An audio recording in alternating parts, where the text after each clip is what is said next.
Okay, बिस्मिल्लाहिर्रहमानिर्रहीम।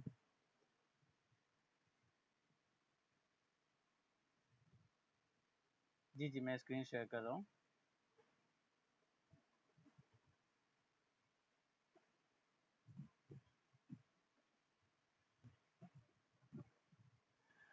Okay, तो सबसे पहले हमने लास्ट क्लास में ये किया। लास्ट क्लास में हमने दो चीज़ों पे हमने काम किया था कि हमने गेट की एपीआई बनाई थी एक, और एक पोस्ट की एपीआई बनाई थी। ये दो एपीआईज हमने लास्ट क्लास में बनाई थी, और उसके बाद हमने ये सारी चीज़ें हमने लास्ट क्लास में चेक की थी। अब हमारे पास मज़ीद हमें काम ये करना है कि हमें पुट का काम करना है और डिलीट का काम करना है। ये तमाम काम करने के बाद हमें जो है इसकी पहले गेट पोस्ट पुट डिलीट हमने ये सारे काम करेंगे। फिर उसके बाद आज के जो हमारे टॉपिक है वो हमें राउटिंग पढ़नी है इसके अंदर, और कंट्रोलर्स पढ़ने हैं। मॉडल्स अभी हम नहीं पढ़ेंगे, कंट्रोलर्स पढ़ेंगे। तो ये सारी चीज़ें हमें पढ़नी है, तो इंशाल्लाह हम इसी वीडियो में आगे देखेंगे। तो सबसे पहले हम पुट की बात करते हैं। तो पुट के लिए हमें क्या करना होता है। अच्छा, एक सबसे बेस्ट प्रैक्टिस क्या होती है जब भी हम एपीआईज बना रहे होते हैं, गेट पोस्ट पुट डिलीट कोई भी एपीआई हो, हम जब भी कोई एपीआई बना रहे होते हैं तो एपीआई में बेस्ट प्रैक्टिस क्या होती है कि आप यहाँ पे ट्राई कैच यूज़ करें। अब ये ट्राई कैच यूज़ करना, इसका फ़ायदा क्या होता है। नॉर्मली जब हम बैकएंड बनाते हैं तो बैकएंड बनाते वक्त हमारे पास यहाँ पे एक पॉइंट इसका ये है कि हमारे पास इसका कंसोल जो है ब्राउज़र पर नहीं दिख रहा होता, क्योंकि बैकएंड जो है हमारा ब्राउज़र पे चल ही नहीं रहा होता। अब इसकी जो कंसोल है, इसके जो एरर्स हैं, वो सारी चीज़ें गेट करने में कभी कभार बहुत प्रॉब्लम होती है। तो उसके लिए सेफ साइड पे अगर हम ट्राई कैच यूज़ कर लेंगे तो ट्राई कैच में हमारे पास काफ़ी ज़्यादा आसानी होती है।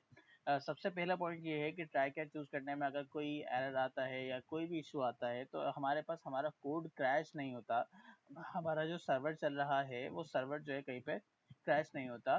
तो अच्छा, ट्राई कैच का बेसिकली ये एक नॉर्मल जावास्क्रिप्ट का एक फंक्शन है। ट्राई कैच क्या करता है कि ट्राई के एक ब्लॉक के अंदर जितना भी कोड लिखा हुआ है, अगर उसके अंदर कोई एरर आता है, कोई इशू आता है, तो वो कोड वहीं पे ब्रेक होता है और वो कैच के अंदर अपना एरर थ्रो कर देता है। तो अब मैं यहाँ पे अपने इस जगह पे मैं अपने एरर की हैंडलिंग कर लेता हूँ, तो ये मेरे लिए ज़्यादा आसान रहता है। अगर मैं फिर लाइन बाय लाइन अगर मैं चेक करता जाऊँ कि मैंने कहाँ पे मिस्टेक की है, कहाँ पे मिस्टेक की है, तो वो थोड़ा सा एक मुश्किल होता है। लेकिन ट्राई कैच में हमारे पास एरर्स को डिबग करना ये ज़्यादा आसान हो जाता है। अब हमारे पास आते हैं, लेट्स सपोज मुझे यहाँ पे एक पुट की एपीआई पे सबसे पहले मुझे क्या करना है, मैं आईडी निकाल लेता हूँ। Cost ID equal to request dot parents dot ID. ठीक है, तो इस तरीके से मेरे पास आईडी निकलती है, जो कि हमने लास्ट क्लास में देखा भी था। जिस तरीके से हमारे पास ये आईडी हमने निकाली, तो इसी तरीके से पुट में भी सेम वैसे ही आईडी निकलेगी। ठीक है। अच्छा, अब दूसरा काम हमें क्या करना है। जब भी हम पुट के ऊपर काम करते हैं, अच्छा नॉर्मली क्या होता है कि मैं ये काम जो है जब डेटाबेस से कर रहा होता हूँ तो ये डेटाबेस जो है हमारा ये सारा काम खुद ही कर देता है। लेकिन अभी क्योंकि मैं मैनुअली काम कर रहा हूँ, हम लोकल डेटा के ऊपर काम कर रहे हैं, तो इस एडिट के 3 फेजेस होते हैं, वो तीनों फेजेस समझ रहे हैं। पहला फेज क्या है कि पहले मैं ये जो आईडी आई है, इस आईडी का रिकॉर्ड अपने रिकॉर्ड में चेक करूं कि वो है या नहीं। ठीक है, तो मैं यहाँ पे बनाता हूँ कॉन्स्ट एग्जिस्टिंग इक्वल टू, मेरे पास जो एरे है, एरे किस नाम से है, यूजर्स के नाम से। Users dot find x. ठीक है। अच्छा, अब यहाँ पे इसको मैं और मज़ीद आसान कर लेता हूँ। मैं यहाँ पे लिखता हूँ X dot I D equal equal to I D. अब क्या होगा कि ये जो फाइंड का मेथड है, ये चेक करेगा यूजर्स के अंदर कि अगर हमारे पास, जब फाइंड का मेथड हमारे पास क्या करता है, एक आइटरेशन प्रोवाइड करता है, हमारे एरे के ऊपर एक लूप चलाता है। तो इस फाइंड के अंदर हमारे पास अच्छा, इसके बाद हमारे पास ये जो एक फंक्शन है, ये कॉलबैक फंक्शन है। और ये कॉलबैक फंक्शन में इसके एक्स में हमारे पास हर वो ऑब्जेक्ट मिलेगा जो कि इस यूज़र के हर इंडेक्स पर मौजूद है। इस यूज़र के हर इंडेक्स पे, जैसे कि पहले मेरे पास एरे में पहला जो एक्स पहला इंडेक्स है वो एक्स में मिलेगा, फिर जब लूप दूसरी मरतबा चल रहा होगा तो दूसरा इंडेक्स मिलेगा, फिर लूप जब तीसरी मरतबा चल रहा होगा तीसरा इंडेक्स मुझे इस एक्स में मिलेगा। तो हर मरतबा मुझे बस चेक करना है कि एक्स डॉट आई डी बराबर है मेरी आई डी के। अगर ये बराबर हो जाता है तो एग्जिस्टिंग के अंदर मेरा वो ऑब्जेक्ट मिल जाएगा, वरना मेरे पास यहाँ पे इसके अंदर नल मिलेगा। ठीक है, तो मैं सिर्फ और सिर्फ सिंपल ये चेक करूंगा अगर एग्जिस्टिंग मौजूद है, सॉरी हम रिवर्स करते हैं, अगर एग्जिस्टिंग मौजूद नहीं है, ठीक है मैंने नॉट्स का साइन लगाया, इसका मतलब ये है कि एग्जिस्टिंग मौजूद नहीं है। अगर एग्जिस्टिंग मौजूद नहीं है तो यहीं पे आपको ये इसको रिटर्न कर दे। अच्छा, अब यहाँ पे रिटर्न तो खैर हम वैसे करेंगे, अगर हम रेस डॉट सेंड करते हैं जब भी रिटर्न ही हो जाता है तो हम डायरेक्ट रेस डॉट सेंड करते हैं। इसके अंदर मैंने एक ऑब्जेक्ट पास किया इज सक्सेसफुल फॉल्स, और मैंने यहाँ पे लिख दिया यूजर नॉट फाउंड। अब यहाँ पर एक चीज़ जो कि बहुत ज़्यादा इंपॉर्टेंट है वो ये है कि जब मैंने सेंड ये वाला जो कमांड लिखी, यानी मैं सर्वर साइड से कोई एक रिस्पांस मैं क्लाइंट साइड पे भेजना चाह रहा हूँ, अब उसके लिए मुझे क्या करना है कि मुझे कुछ ना कुछ स्टेटस भेजने होते हैं।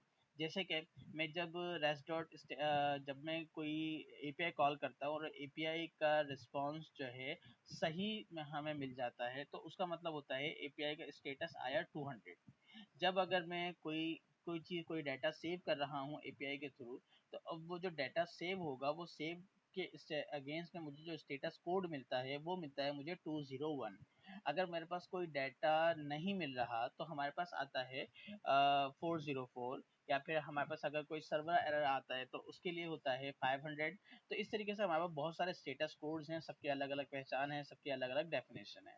ठीक है, अब ये स्टेटस हम अपनी एपीआई में देते कैसे हैं, तो मैंने यहाँ पर लिखा रेस्ट डॉट स्टेटस, और इस स्टेटस में मैंने यहाँ पर लिख दिया 404, यानी ये डाटा ये रिकॉर्ड मेरे पास इस वक्त मौजूद नहीं है, तो इसका स्टेटस मैंने भेजा 404 और डॉट सेंड, यानी अब ये मेरे पास ये रिस्पॉन्स जो है मेरे पास सेंड हो जाएगा। अच्छा, अब जाहिर सी बात है अगर ये चीज़ नहीं होती, अगर मेरे पास एग्जिस्टिंग है मीन्स के मैंने आईडी जो दी है वो सही दी है, अब उसके बाद मुझे क्या करना है, मुझे ये करना है कि मेरे पास ये रिकॉर्ड तो मिल गया, लेकिन मुझे अब यहाँ पे इसका इंडेक्स निकाल के इस ऑब्जेक्ट को अपडेट करना है अपनी एग्जिस्टिंग जो मेरे पास बाहर से आया है।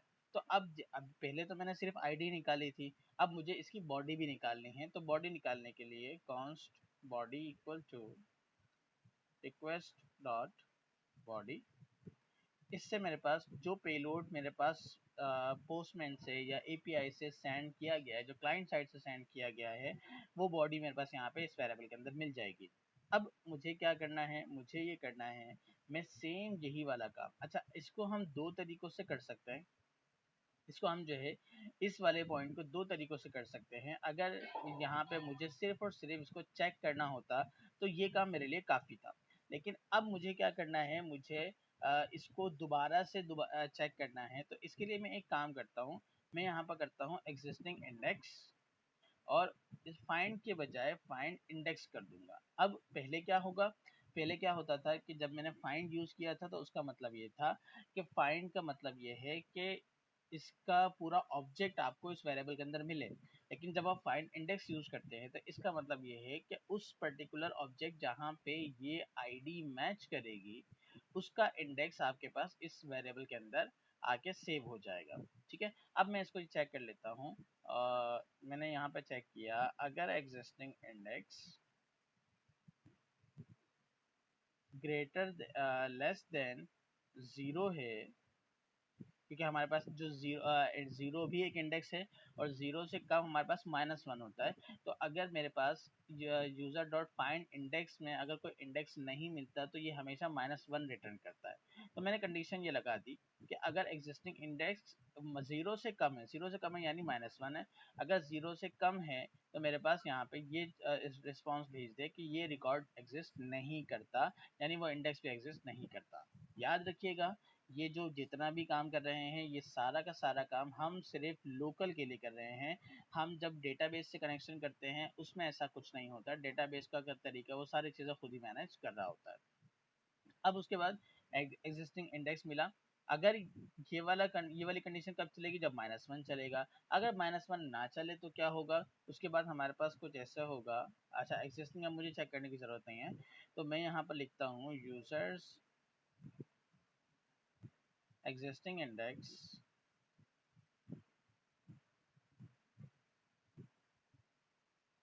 इक्वल टू बॉडी डॉट, अच्छा आईडी हम वैसे ही रहने देंगे, आईडी को हम बिल्कुल भी नहीं छेड़ेंगे। नेम के अंदर मैंने यहाँ पर बॉडी का नेम अपडेट कर दिया और ईमेल के अंदर यहाँ पर बॉडी का ईमेल अपडेट कर दिया। ठीक है, अब इसको चेक करते हैं और यहाँ पर हम रिस्पॉन्स कर देंगे टेस्ट डॉट स्टेटस। स्टेटस जाएगा 200 मीन्स के सक्सेसफुली अपडेट हो गया, dot send is successful false, is successful true sorry, और उसके बाद डाटा जो हमारे पास जाएगा वो ये जाएगा। ठीक है, अच्छा XYZ यहाँ पे अब ये एरर है, ये कैच है, मुझे नहीं पता कि कौन सा एरर आ सकता है, किस जगह पे क्या एरर आ सकता है, तो इस चीज़ को हम यहाँ पे जनरल रखते हैं। तो यहाँ पे मैं लिखता हूँ रेजोर्ट स्टेटस, स्टेटस मेरे पास हो जाएगा 400 या 500 कर सकते हैं, इंटरनल सर्वर एरर हम यहाँ पे रखेंगे। डॉट सेंड, सेंड में हम रखते हैं इज सक्सेसफुल फॉल्स। मैसेज हम यहाँ पर डमी मैसेज रख रहे हैं, लेकिन उसके साथ हम डाटा जो भेजेंगे, डाटा के अंदर हम अपना एरर भेजेंगे ताकि क्लाइंट साइड पर ये पता चल जाए कि क्या एरर आ रहा है जिसकी वजह से आपकी एपीआई क्रैश हुई है। ठीक है, अच्छा इसमें एपीआई क्रैश होती है, सर्वर क्रैश नहीं होता, सर्वर आपका कंटिन्यूस चलता रहता है। तो ये आपका एक ट्राई कैच से बेनिफिट है। ठीक है, सो चेक करेंगे। मैं यहाँ पर पोस्टमैन पर आया और पोस्टमैन पे आने के बाद मैं इसको करता हूँ पुट, क्योंकि मैंने पुट की रिक्वेस्ट बनाई है, /user/1 या 2 करते हैं। और अब मुझे इसकी आईडी डाटा जो भेजना है, डाटा मैं भेजूंगा यहाँ से रॉ जेसन, इसके अंदर मैं भेज देता हूँ अब्दुल बासित और जीमेल भी basit@gmail.com। ठीक है, सेंड करेंगे। अब यहाँ पे मेरे पास कोई ना कोई एरर आया है। अब ये एरर देखते, सॉरी एरर इसलिए आया कि हमने सर्वर ही नहीं चलाया, तो सर्वर चलाना पड़ेगा। npm run dev हमने जो लास्ट क्लास में पढ़ा था। अब चलाते हैं। अब मेरे पास यहाँ पे कोई दूसरा एरर आया। अब देखते हैं कि हमारे पास एरर क्या आया है। अच्छा, एरर हमारे पास ये आया कि हमारा एंड पॉइंट है /users और हमने वहाँ पर लिखा हुआ है auth/users, तो इसको हम रिमूव करेंगे और यूजर्स विद s है। ठीक है, सॉरी सेंड। अब ये मेरे पास ये कहता है कि is successful false, user not found, ये जो 2 आईडी है इससे यूजर इसको नहीं मिला। तो हम पहले अपना डाटा चेक करते हैं। डाटा में 1 और 2 डाटा तो हमारा सही है। ओके, ठीक है, डाटा हमारा सही है। अब देखें यहाँ पे मसला क्या हुआ। मसला ये हुआ कि जब भी मैं request dot params dot id से मैं आईडी निकाल रहा हूँ, लेट सपोज अगर मैं यहाँ पे देखूँ तो मेरी आईडी है इस वक्त 2। ठीक है, और अब जब मैं आईडी यहाँ से निकालूंगा तो यहाँ पे मुझे 2 मिलेगी तो सही, लेकिन वो मिलेगी स्ट्रिंग में, नंबर में नहीं मिलेगी। और मेरे पास इस ऑब्जेक्ट में, इस यूज़र के अंदर जितनी भी आईडीज पड़ी हुई हैं वो सारे के सारी नंबर में हैं। डाटा मेरा सेम है लेकिन डाटा की टाइप अलग है। और यहाँ पे मैंने 3 इक्वल्स लगाए हुए हैं, इसका मतलब ये है कि डाटा भी चेक करें और डाटा की टाइप भी चेक करें। अगर मैं यहाँ पे एक इक्वल हटा देता हूँ, 2 इक्वल होते हैं, तो इसका मतलब ये हुआ कि डाटा की टाइप को इग्नोर कर देगा और सिर्फ डाटा को चेक करेगा। अब मैं इसको यहाँ से सेव कर रहा हूँ और चेक करता हूँ। अब यहाँ पे देखें, इसने मेरे पास इस सक्सेसफुल ट्रू किया, डाटा इसने जो है यहाँ पे इसको अपडेट कर दिया और उसी के साथ साथ नेम यहाँ पे इस तरीके से इसने अपडेट किया और ईमेल भी इसने अपडेट कर दी। ठीक है, अब अगर सेम यही चीज़ मैं अगर एक नई रिक्वेस्ट बनाऊं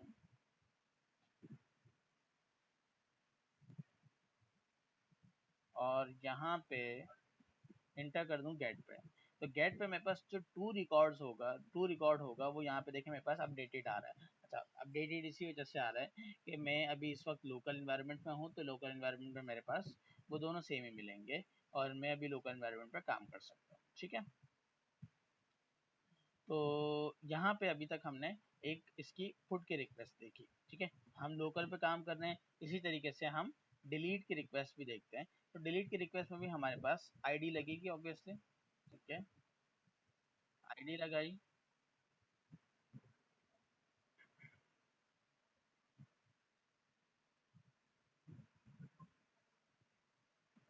ओके डिलीट की रिक्वेस्ट पे हमने यहाँ पे अपनी आईडी लगाई और आईडी लगाने के बाद हम यहाँ पर सबसे पहला काम ट्राई कैच ब्लॉक बनाएंगे। ठीक है, सबसे पहले मैं इसका ब्लॉक लिख देता हूँ, test dot status 500 dot send is successful false and error. पूरा ये टेम्पलेट मेरे पास आ गया अपने इस एक्सटेंशन से। सो अच्छा, अब मुझे आईडी निकालनी है। मैंने आईडी निकाली, const ID equal to request dot params dot ID. और इसी तरीके से अब मुझे क्या करना है, अपने रिकॉर्ड को चेक करना है कि मेरे पास यूज़र मौजूद है भी, एग्जिस्टिंग है भी कि नहीं। तो चेक करने का आसान सा तरीका, const existing equal to find index user dot find index X X dot I D equal to I D. ठीक है, इससे मुझे ये पता चल जाएगा कि ये एग्जिस्टिंग इंडेक्स ये रिकॉर्ड एग्जिस्ट कर रहा है या नहीं। ठीक है, चेक करने का आसान सा तरीका, if existing index greater than zero, zero अगर मेरा इंडेक्स ज़ीरो से कम है, सॉरी मेरे पास कंडीशन होगी ज़ीरो से कम की। ठीक है, अगर ज़ीरो से कम है तो हमें यहाँ पर सिर्फ और सिर्फ एक रिस्पॉन्स भेज देना है कि 404 डॉट सेंड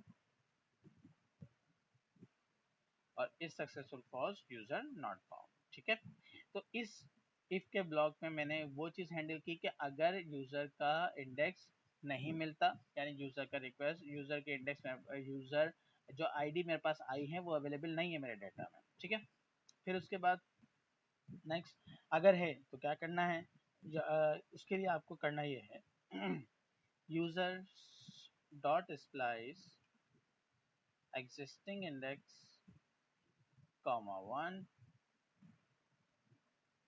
और फिर उसके बाद आप यहाँ पर भेज देंगे स्टेटस डॉट स्टेटस। स्टेटस आपके पास जाएगा 200, यानी जब भी मेरी कोई एपीआई सक्सेसफुल होती है तो उसका स्टेटस हमारे पास 200 ही जाता है। सेंड इज सक्सेसफुल, डाटा हमारे पास यूज़र का। अच्छा, अब डाटा में वैसे बेसिकली कुछ भेजना नहीं होता, आप भेजना चाहें तो भेज सकते हैं, वरना कोई इशू नहीं है। आप उसको जिस तरीके से भेजना चाहें वो सारी चीज़ें भेज सकते हैं। तो मैं सिर्फ और सिर्फ एक मैसेज भेजूंगा और कुछ नहीं भेजूंगा, यूज़र डिलीटेड सक्सेसफुली। ठीक है,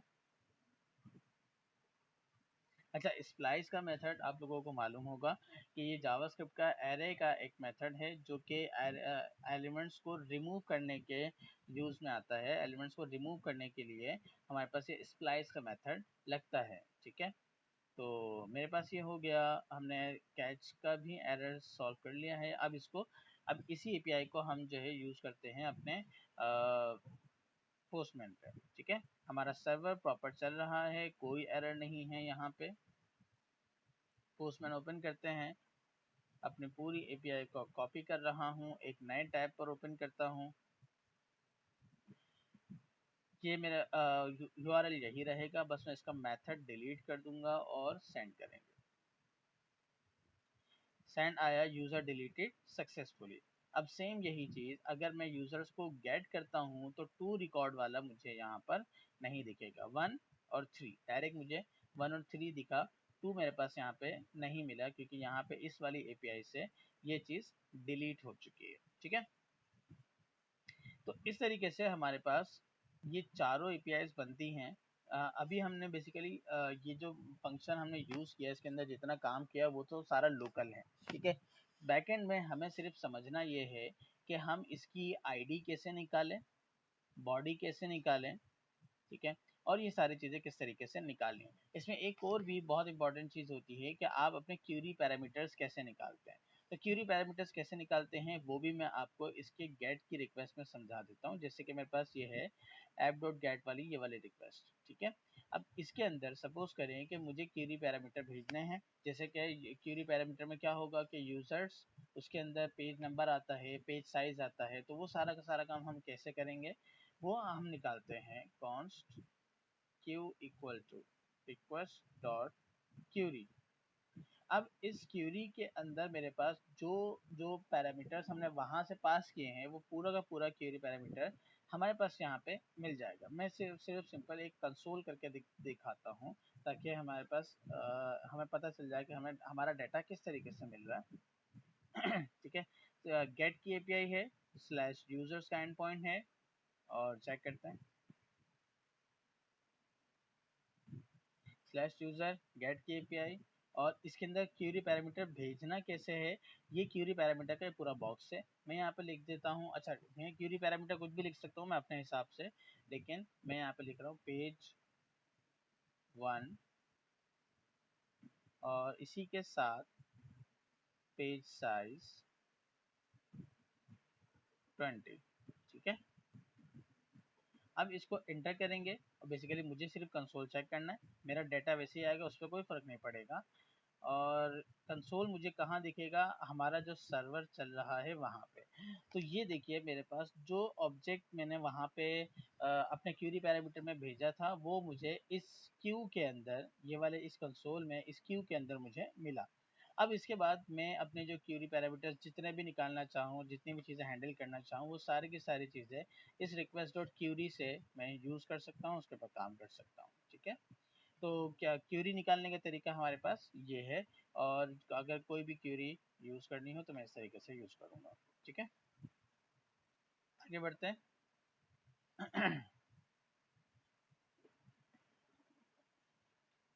ओके, अच्छा पोस्टमैन पे हमारे पास गेट पोस्ट पुट डिलीट ये सारी चीज़ें हो गई।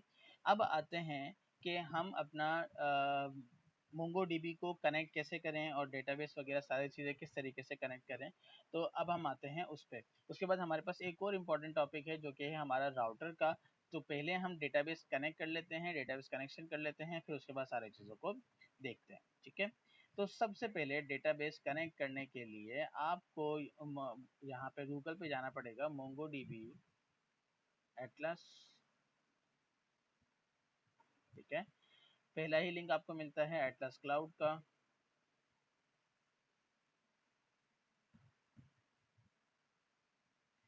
यहाँ पे आप जी अपने गूगल से भी अपना कनेक्ट कर सकते हैं, या फिर आप अगर कोई नया अकाउंट बनाना चाहें या इसी के ऊपर अपना एक अकाउंट बनाना चाहें तो वो सारी चीज़ें भी आप बना सकते हैं, इसमें कोई इशू नहीं है, ठीक है। तो मैं बेसिकली मैं एक नया अकाउंट बना के दिखा देता हूँ और एक टेम्प्रेरी ईमेल से बना के दिखाता हूँ। इसको बस हम यूँ रखेंगे, इसको हम अपनी क्लास में बस ऐसे ही याद रखेंगे ताकि हम जो है इस डेटा को यूज़ कर सके। तो मैं यहाँ पर बनाता हूँ first name backend learning. Basically हमारे पास इसका कोई वो नहीं है, पर्पस नहीं है। कंपनी एबीसी ईमेल, अच्छा ईमेल बेसिकली ये वेरीफाई कर रहा होता है और यहाँ पे जो है ईमेल आप जो भेजेंगे उसके ऊपर कोड आएगा। तो उसके लिए हम क्या करते हैं, टेम्प मेल एक वो टेम्परेरी ईमेल होता है, यानी हम यहाँ पे एक टेम्परेरी ईमेल जनरेट करेंगे तो जो कोड आएगा वो यहाँ पे मिल जाएगा, ठीक है।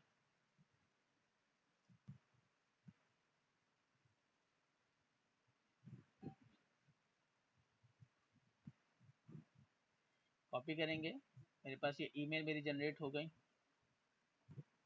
और इसको कॉपी करेंगे, पासवर्ड में रख देता हूँ ABC123। अच्छा ये ABCD 1 2 1 2 3 4 ठीक है, चेक कर लेते हैं। ABCD 1 2 3 4, आई एग्री पे क्लिक करेंगे। Create your Atlas account.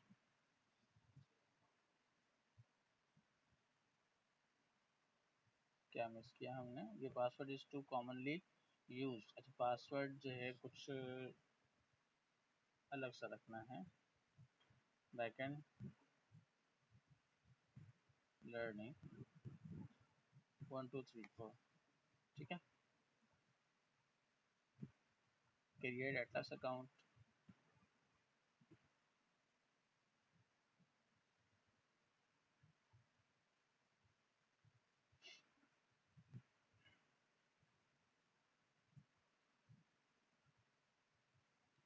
अब ये कहता है कि आपके पास यहाँ पे एक ईमेल आई होगी, तो वो ईमेल मेरे पास, क्योंकि मैंने टेम्परेरी बनाई थी, कोई परमानेंट ईमेल नहीं थी, तो मेरी ईमेल यहाँ पर आई है। इसको क्लिक करेंगे,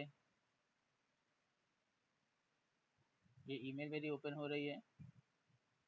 यहाँ पे वेरीफाई ईमेल करेंगे।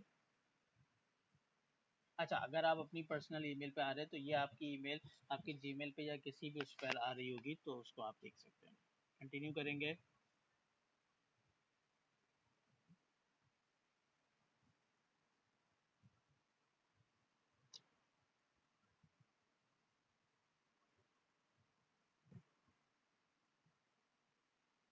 आपका अकाउंट रेडी हो रहा है इस वक्त। अभी आपसे कुछ सवाल पूछता है कि आप किस पर्पस के लिए अकाउंट बनाना चाह रहे हैं एंड सो ऑन। तो ये सारी चीज़ें मैं यहाँ पे लर्निंग मोंगोडीबी कर रहा हूँ। हाउ लॉन्ग, आप कितने टाइम से वो कर रहे हैं, तो हम 1 to 6 मंथ का डालते हैं बेसिकली। हमारा प्रॉपर अकाउंट तो है नहीं।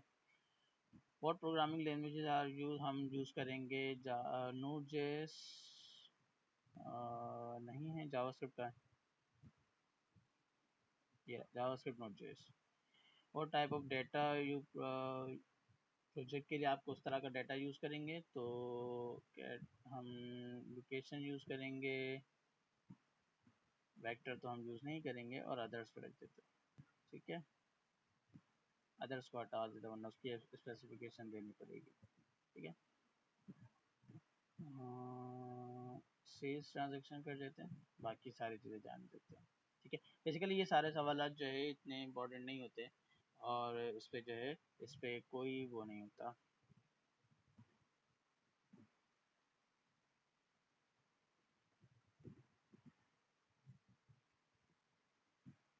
फिनिश करेंगे।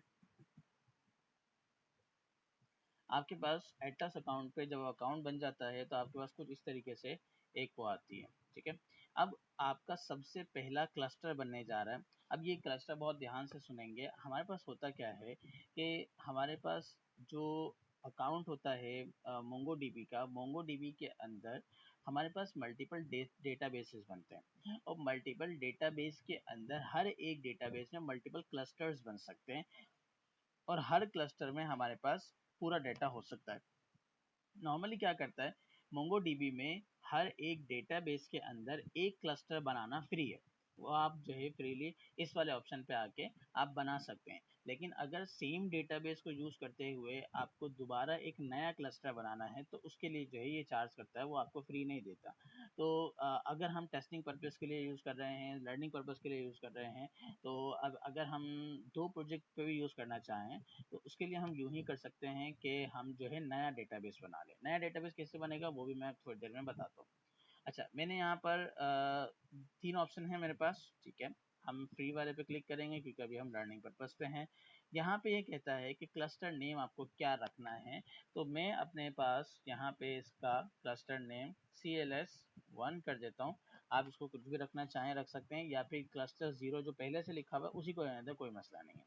उसके बाद प्रोवाइडर कौन से होंगे, रीजन कौन सा होगा, इसको आपको बिल्कुल भी छेड़ने की ज़रूरत नहीं है।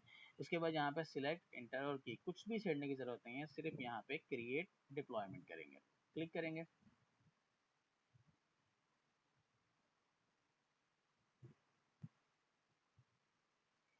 क्रिएट डिप्लॉयमेंट करने के बाद ये एक डिफ़ॉल्ट यूज़र हमारे पास ये बना के देता है, ठीक है। ये मेरे पास एक ऐसा डिफ़ॉल्ट यूज़र है जो कि हमारे पास ये बना के देता है, ठीक है। मैं इसको कॉपी करना चाहूँ कोड कॉपी कर सकता हूँ, या फिर इसको चेंज करना चाहूँ तो वो सारी चीज़ें मैं चेंज कर सकता हूँ। अभी मैं फ़िलहाल इसको क्लोज़ कर रहा हूँ। यूज़र्स क्या होते हैं ये भी मैं थोड़ी देर में समझाता हूँ, ठीक है। Got it? ओके।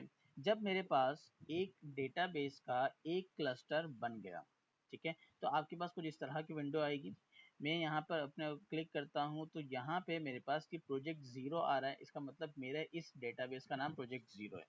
उसी के नीचे अगर मेरे पास यहाँ पे मैं न्यू प्रोजेक्ट करता हूँ तो मैं यहाँ पे एक नया डेटाबेस बना सकता हूँ, ठीक है। व्यू ऑल प्रोजेक्ट करता हूँ तो व्यू ऑल प्रोजेक्ट पे मेरे पास सारे के सारे प्रोजेक्ट जो कि मेरे बने हुए हैं वो सारे के सारे यूज हो जाएंगे। अभी इस डेटाबेस में इस प्रोजेक्ट के अंदर मेरे पास कोई क्लस्टर इस वक्त एक बना हुआ है, बट इसको मुझे कॉन्फ़िगर करना पड़ेगा जो कि अभी हम कुछ देर में करेंगे। और यहाँ पे एक लिखा हुआ भी आ रहा है कि your cluster is being created. अभी ये बन रहा है प्रॉपर्ली, हमारे पास यूज नहीं हुआ, ठीक है। तो जैसे ही यूज हो जाएगा तो हमें इस क्लस्टर को अपनी एप्लीकेशन में अपने बैक एंड में कनेक्ट करना होगा, ठीक है। अच्छा, एक और चीज़ जो कि हम यहाँ पर देखेंगे, नॉर्मली क्या होता है कि आपके पास जो है डेटाबेसेस मल्टीपल तरह के होते हैं।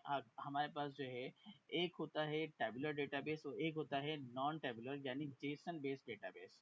हमारे पास मोंगोडीबी एक जेसन बेस्ड डेटाबेस है जो कि टैबुलर डेटाबेस हमारे पास नहीं है।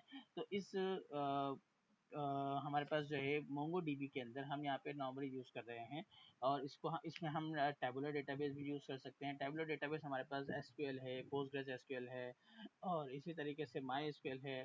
तो ये सारे के सारे टैबुलर डेटाबेस हैं। और अगर हम नॉन टैबुलर डेटाबेस यानी जेसन बेस्ड डेटाबेस की बात करते हैं तो उसमें हमारे पास आ जाता है मोंगोडीबी आ जाता है, फायरबेस आ जाता है। तो ये इस तरीके से हमारे पास ये नॉन टैबुलर डेटाबेस है यानी नॉन रिलेशनल डेटाबेस है। रिलेशनल क्या होता है कि हमारे पास एक टेबल में एक रॉ से दूसरी रॉ के दूसरे टेबल में दूसरे रॉ से अगर हम मुझे कोई कनेक्शन बनाना हो, रिलेशंस बनाना हो, तो वो सारी चीज़ें किस तरीके से होंगी, तो उसको हम रिलेशन कहते हैं। ये इस तरह के रिलेशन हमारे पास इस नोड.जेएस के अंदर भी बन जाते हैं। इसके अंदर भी हमारे पास जो है एक नोड से दूसरे नोड पे ज्वाइन हो जाता है, बट उसका तरीका एक थोड़ा सा डिफरेंट है, और इसका जो है एक स्ट्रक्चर थोड़ा सा डिफरेंट है, ठीक है। ओके, मेरे पास ये क्लस्टर तैयार हो गया है, ठीक है। और ये मेरे पास एक क्लस्टर कॉन्फ़िगर हो गया है। यहाँ पे मेरे पास एक बटन आ रहा है जो कि है कनेक्ट का, ठीक है। जब मैं इस कनेक्ट पर क्लिक करता हूँ तो मेरे पास यहाँ पे ये कहता है कि एक यूज़र, और यहाँ पे अच्छा ये डिफ़ॉल्ट मेरे पास यूज़र आ रहा होगा और कनेक्शन स्ट्रिंग मेरे पास यहाँ पे मिल रहा होगा। तो मैं एक यूज़र बनाता हूँ। मैं लिखता हूँ backend learning password 12345 6 create database user. अच्छा, अब ये यूज़र कौन सा होता है? यहाँ पे आपने जिस अकाउंट से लॉगिन किया है ये वो यूज़र नहीं होगा। एक डेटाबेस के मल्टीपल यूज़र्स भी हो सकते हैं। जैसे कि आपने एक डेटाबेस बनाया और आपकी एप्लीकेशन में मल्टीपल टीम काम कर रही है या मल्टीपल लोग काम कर रहे होते हैं कोडिंग के अंदर। तो एक वक्त में एक डेटाबेस पे मल्टीपल लोग जो है एक साथ एक डेटाबेस को एक्सेस कर सकते हैं। आप उसको राइट्स भी दे सकते हैं कि कौन से यूज़र को रीड के रोल हैं, राइट्स हैं, या किसी कौन से यूज़र को सिर्फ राइट के यानी कि उसको एडिट करने के राइट्स हैं, उसको व्यू करने के राइट्स हैं। तो वो सारी की सारी चीज़ें इस यूज़र्स के ऊपर हमारे पास बनती है। तो मैंने सबसे पहले यहाँ पे एक क्रिएट डेटाबेस यूज़र किया, एक यूज़र बना लिया। अच्छा, पासवर्ड फिर वही मसला, backend learning 1 2 3 4 create database user. अब यहाँ पे मेरे पास पहले तो यूज़र बना, यूज़र बनने के बाद अब मैं यहाँ पे लिखता हूँ choose a connection method. Connection method में अब मेरे पास यहाँ पे अपने इस डेटाबेस, हेलो, ये कोई क्वेश्चन है?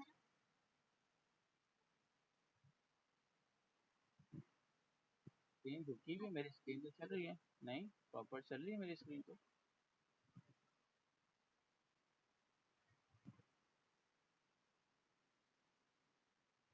मैं एक काम कर लेता हूँ, एक मिनट रुकिए, मैं इसको स्टॉप करके दोबारा शेयर करता हूँ।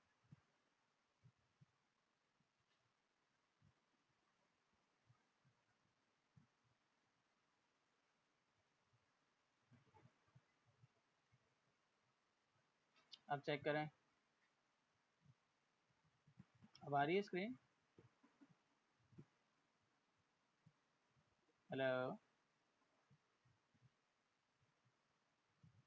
अब मेरी स्क्रीन शेयर हो रही है, आपके पास आ रही है?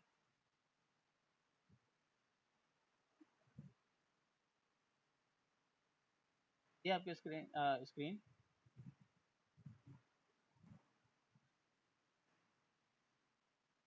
फिर आपका इंटरनेट का इशू होगा। आ गई ना? ठीक, ठीक है। ओके। अच्छा, अब यहाँ पे आपको अपने इस डेटाबेस के इस क्लस्टर को कनेक्ट करना है अपने कोडिंग के अंदर, अपने प्रोजेक्ट के अंदर। तो कनेक्ट करने के लिए हमारे पास ये 3-4 ऑप्शन है। एक है कंपास, एक है शेल, एक है मोंगोडीबी वर्सेस कोड, एक है एटलस एसक्यूएल। ठीक है, हमारे पास एक ऑप्शन है कंपास का। हम इसी कंपास वाले को यूज़ करेंगे और इस कंपास पे क्लिक करके जब मैं इस क्लिक करता हूँ तो यहाँ पे ये कहता है कि I don't have MongoDB compass installed.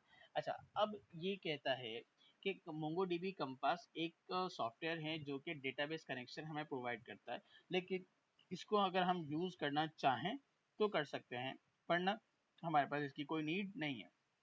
ठीक है, लेकिन थोड़ा सा नीचे आएंगे, ये है हमारे पास कनेक्शन स्ट्रिंग यानी कनेक्शन यूआरएल। इसी स्ट्रिंग के थ्रू हम अपने डेटाबेस को अपने प्रोजेक्ट में कनेक्ट करेंगे। तो मैं यहाँ से इसको कॉपी कर रहा हूँ। कॉपी करने के बाद मैं आया यहाँ पे अपने प्रोजेक्ट में आने के बाद इस जगह पे अभी मैं फ़िलहाल इसको पेस्ट कर रहा हूँ। हमारे पास ये कनेक्शन स्ट्रिंग है और कनेक्शन स्ट्रिंग में यहाँ पे आपको ये चीज़ दिख रही होगी। ये इस जगह पे आपको इस यूज़र का पासवर्ड लिखना होता है। तो पासवर्ड जो हमने बनाया था बैकएंड लर्निंग 1234, ठीक है, ये हमने पासवर्ड बनाया था। हमारे पास कनेक्शन स्ट्रिंग तो रेडी हो गया, लेकिन अब मसला ये है कि इसको हम यूज़ कैसे करें, इसको किस तरीके से कनेक्ट करना है, वो सारी चीज़ें किस तरीके से करनी है। इसके लिए हमें एक लाइब्रेरी इंस्टॉल करनी पड़ती है। लाइब्रेरी का नाम है मोंगूस।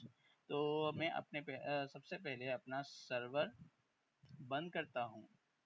कंट्रोल सी प्रेस करके मेरा सर्वर बंद हो जाता है। तो मैंने यहाँ पर npmi मोंगूस एंटर। अब ये मोंगोज की लाइब्रेरी मेरे पास मेरे इस प्रोजेक्ट के अंदर इंस्टॉल कर देगा।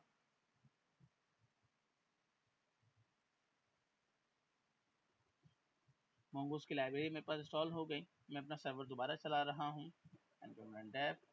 इसको हम बंद करेंगे और उसके बाद अब लाइब्रेरी इंस्टॉल हो गई। लाइब्रेरी इंस्टॉल करने के बाद मुझे सबसे पहला काम ये करना है कि इसको इंपोर्ट करना है। तो इंपोर्ट कैसे करेंगे? कॉन्स्ट mongoose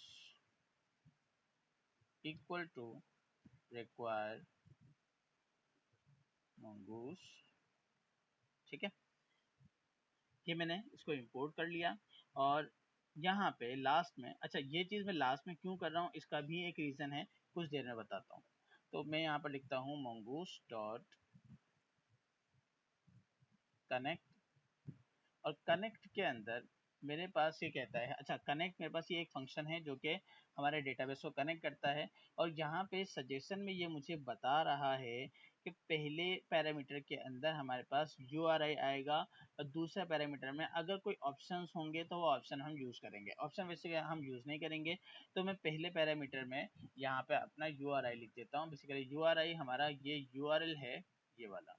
ठीक है, मैंने यहाँ से इसको किया कॉपी, यहाँ पे मैंने कर दिया इसको पेस्ट।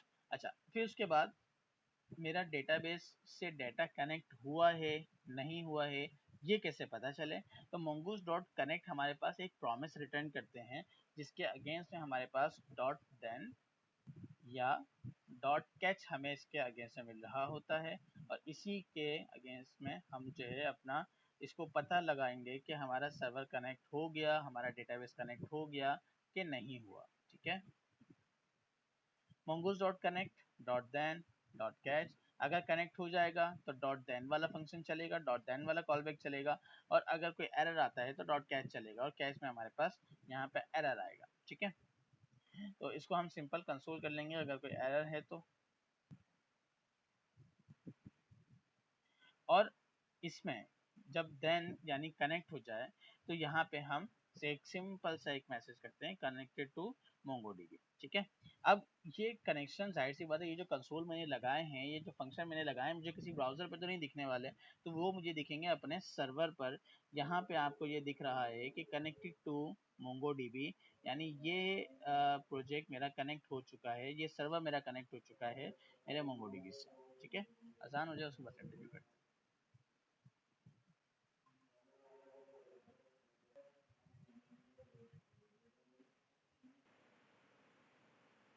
तो, तो यहाँ पे मेरे पास मैसेज आ गया कि कनेक्टेड टू डीबी, यानी मेरा ये वाला देन चल गया।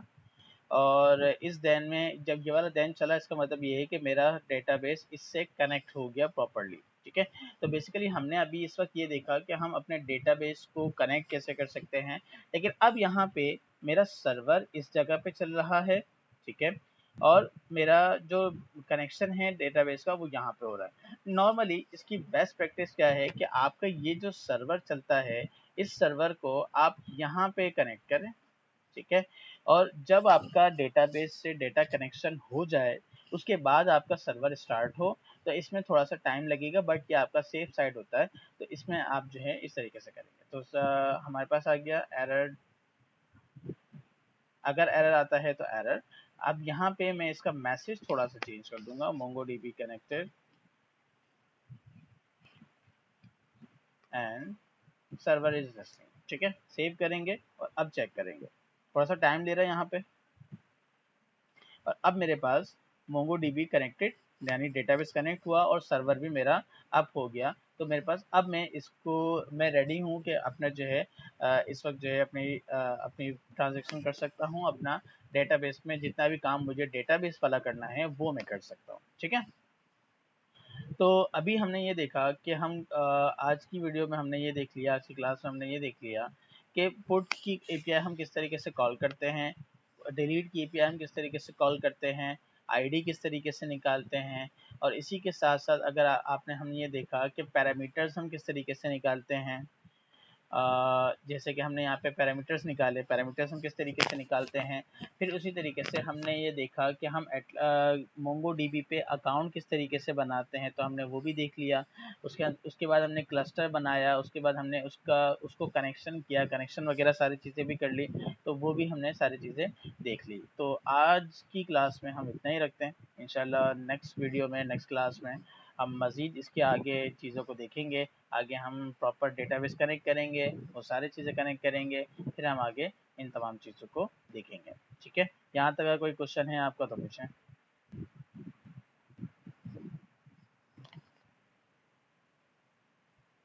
ठीक है, तो बाकी तमाम चीज़ें जो है आपके साथ वीडियो शेयर कर दी जाएगी, आप उसमें देख सकते हैं। ठीक है, आज के लिए इतना ही, इंशाल्लाह मिलते हैं नेक्स्ट क्लास में।